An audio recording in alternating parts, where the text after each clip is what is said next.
everyone, I'm Reverend Laura Kigweba, the Director of Grassroots Organizing at the General Board of Church and Society for the United Methodist Church. And here we are in Dubai, UAE, at the United Nations Framework Convention on Climate Change, also the Conference of the Party, the 28th session. The Conference of the Parties are where member states, countries from all over the world come together to specifically address climate change. And we are here as United Methodists, we are here as people of faith to truly live our witness, to seek justice, to pursue peace. Hi, this is John Hill with Church and Society, and I'm outside of COP28 where the formal negotiations are taking place.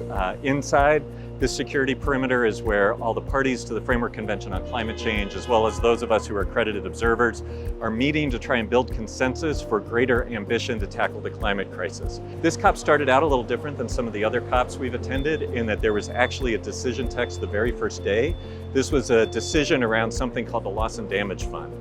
We, as the faith community, much of civil society has been advocating for this for many, many years. So we're grateful that the COP actually agreed to operationalize the Loss and Damage Fund and that countries are beginning to make pledges to this. This is a fund that will assist the most climate vulnerable countries who are bearing the brunt of the climate catastrophe right now.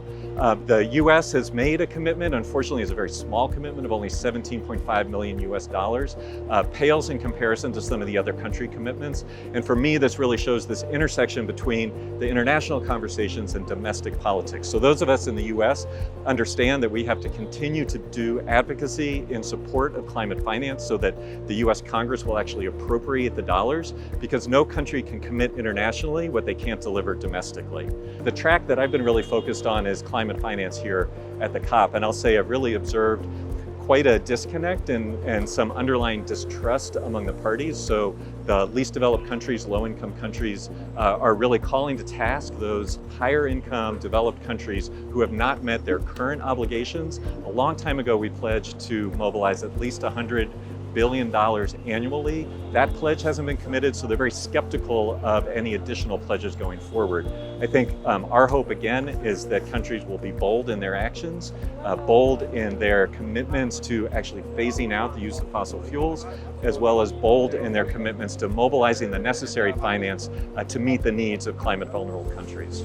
So as we leave COP28 and return to our home countries, it's really important for us to maintain our commitment to advocacy at all levels, at the local level, state level, and national level. Again, the Paris Agreement was actually built from nationally determined contributions from the bottom up rather than the top down. So it's really important for us at every level to do the advocacy necessary to meet the urgent needs of the climate crisis.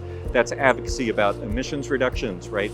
Moving to a clean, green, healthy economy in our transportation sector, in our power sector. Making sure that the Inflation Reduction Act passed at the national level is actually fully implemented, that we hold the administration accountable to the pledges they made about methane reduction through regulations. And again, at the state and county and local level, we have a lot of work to do to make sure that the US and really every country is doing the work on both mitigation, reducing emissions, and mobilizing climate finance that's necessary to meet the climate crisis.